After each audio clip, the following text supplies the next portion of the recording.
నమస్కారం. తీర్థయాత్ర కార్యక్రమానికి స్వాగతం. సమస్త భూతానామాదిభూతాయ భూభృతే అనేక రూపరూపాయ విష్ణవే ప్రభవిష్ణవే. అనేక జీవులకు, జీవులున్న లోకాలకు అధిదేవుడైన వాడు అనేకానేక రూపాలతో విశ్వమంతా వ్యాపించి ఉంటాడు. కావున విష్ణువు అని కూడా అంటారు. ఆ శ్రీ మహావిష్ణువు ధర్మ సంస్థాపనార్థం పలు అవతారాలు, పలు రూపాలతో, పలు నామాలతో అవతరించినవాడు కదా. ఆ సంవిధానంలో రంగనాథస్వామి నామంతో ఓ అపురూప దర్శనమిస్తున్న ఆలయం కర్ణాటకలోని చిక్బళ్ళాపూర్ జిల్లాలోని తిప్పనహళ్లి వద్ద రంగస్థల అనే విశిష్టనామ ప్రదేశాన ఓ విరాట్ దేవస్థానం. జీవులను రంగస్థలమనే జీవన చదరంగాన ఆడించేవానిగా రంగనాథ అనిపించుకుంటున్నాడు. నేటి తీర్థయాత్రలో ఆ ఆలయాన్ని దర్శించుకుందాం.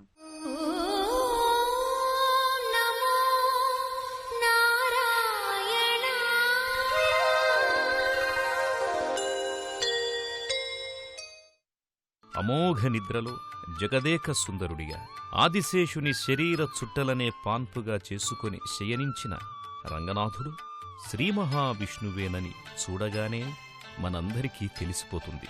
పంచపడగల శేషనాగుని తల్పంగా చేసుకుని అనంత శయనుడైన ఈ మహావిష్ణువు ఈ ఆలయాన రంగనాథుడయ్యాడు. తన ఇరు దేవేరులైన శ్రీదేవి భూదేవిలతో అనంతశయ్యపై శయన భంగిమలో సంపూర్తి నిద్రావస్థలో ఉన్న రూపాన రంగనాథుడు ఈ గర్భాలయంలో అద్భుతమైన దర్శనాన్నిస్తోన్న పరమ వైశిష్ట్య దేవాలయమిది. కర్ణాటక రాష్ట్రం చిక్బళ్ళాపూర్ జిల్లా తిప్పనహళ్లి గ్రామానికి చెందిన రంగస్థల అనే క్షేత్రంలో ఈ ఆలయం ఎంతో వైభవంగా విరాజిల్లుతోంది.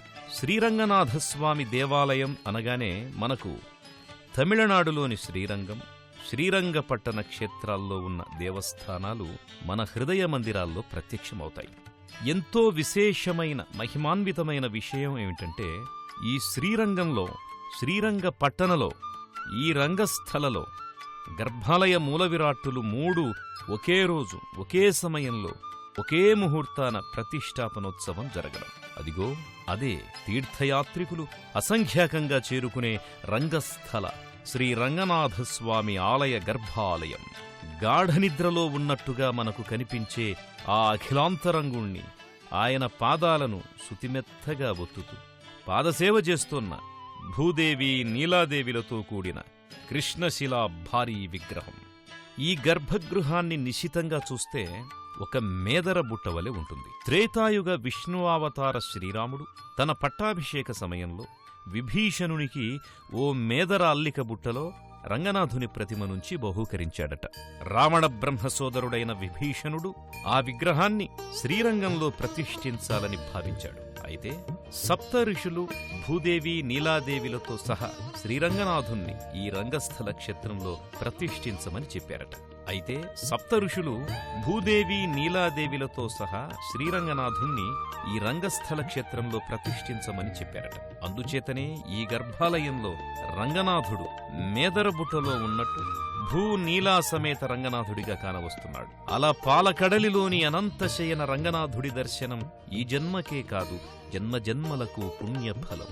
చూసిన వారికి సరే, చూసి వచ్చిన వారిని, తాకిన వారికి కూడా ఆ పుణ్యఫలం దక్కే మహామహిమాన్విత దివ్యాలయమిది. ప్రపంచమే ఓ రంగస్థలం అనే దానికి నిదర్శనం ఈ రంగస్థల క్షేత్రం. జీవితమనే చదరంగంలో పావులను చేసి జీవులను ఆడించే రంగనాయకుడు శ్రీ మహావిష్ణావతార రంగనాథుడు.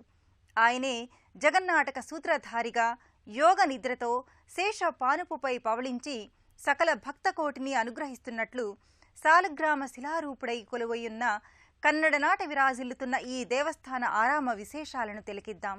ఓ అందమైన దేవాలయం, ప్రాకారాదులతో, స్తంభయుక్త ముఖమంటపం, వేలాది విగ్రహాకృతులతో శ్రీరంగనాథుని దేవస్థానం భక్తుల కనుల వాకిట భవ్యమైన నిర్మాణంగా ప్రత్యక్షమవుతోంది.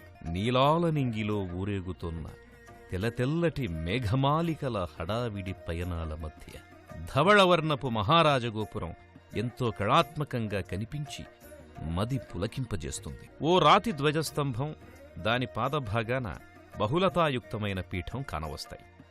దాని ముందు అంతే శిల్పయుక్తమైన బలిపీఠం కూడా కనిపిస్తుంది. బహుస్తంభాలతో కూడిన మహాముఖమంటపం, స్తంభాలపై శిల్పుల చేతి ఉలులు చెక్కిన శిల్పాలు ఎంతో అందంగా వెలుగొందుతున్నాయి. మంటపంలోకి వెళ్లేందుకు సోపానాలకి ఇరుపక్కల గజముల శిల్పాలతో అపర వైకుంఠమా ఇది అన్నంత వైభవోపేతంగా ఉంది. గోదాదేవి శ్రీలక్ష్మిల అంతరంగనాథుడు ఈ శ్రీరంగనాథుడు.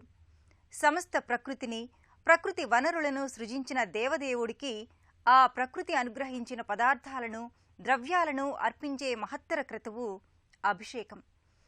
పాలకడలిలో శేషతల్పాన మాయానిద్రా ముద్రాంకితుడై స్వామికి పాలతో పెరుగుతో చేసే అభిషేక సేవ వర్ణనాతీతం.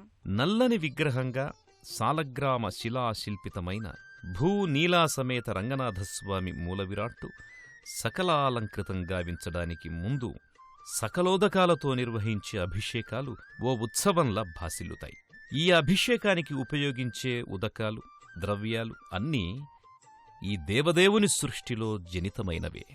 ఏ పదార్థాలకు సృష్టికారకుడో వాటితోనే అభిషేకించడం ఓ అద్భుత ప్రక్రియ. జల, క్షీర, దధి, ఘృత, హరిద్రా, చందనాది ఫలరసాసహిత అభిషేకాలు ఎంతో కన్నుల పండుగగా జరుగుతాయి. పసుపు ముద్దలు అలదిన ఆ సాలగ్రామ మూల విరాట్టు వింత సొబగులీనుతుంది. ఓ పీతాంబర వస్త్రఛాదనతో, ఎదపై అలరించిన తులసీదళ మాలలతో వైష్ణవదేవుడు రంగనాథుడు, రంగనాథుడితో పాటు భూదేవి, నీలాదేవిలు సైతం కడిగిన ముత్యాల్లా కళకళలాడుతూ ఉంటారు. అభిషిక్త మూర్తులకు హారతి నీరాజనాలందించి ఆ తరువాత పురోహితులు సకలాలంకారాలు చేస్తారు.